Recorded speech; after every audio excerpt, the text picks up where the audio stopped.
పరమాత్మ స్వరూపులైన గురువులకు పెద్దలకు నమస్కరిస్తూ తిరువూరు శేషమునేంద్ర ఆశ్రమం నుండి శ్రీ భగవద్గీత 5వ అధ్యాయము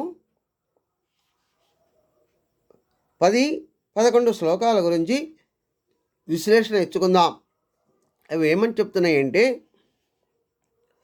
బ్రహ్మణ్యాదాయ కర్మాణి సంగం త్యక్త్వా కరోతి యః లిప్యతే న స పాపేన పద్మపత్రమిమాంబసా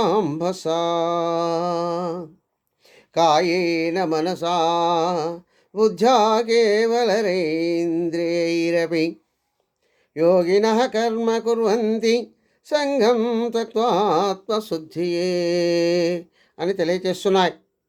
అంటే సాధకుడైనటువంటి అర్జునుకు ఈ విధంగా చెప్తుంది.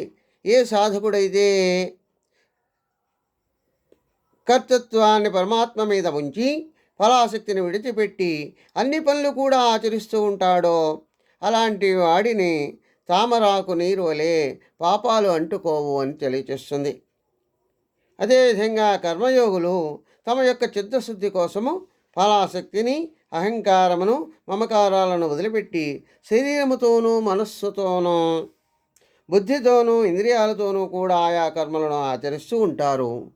కనుక వాళ్ళు ముక్తి పొందుతారు. సాధన ఆ విధంగా చేయాలని తెలియచేస్తుంది. స్వస్తి సర్వే జనా సుఖినో భవంతు. ఓం శాంతి శాంతి శాంతి.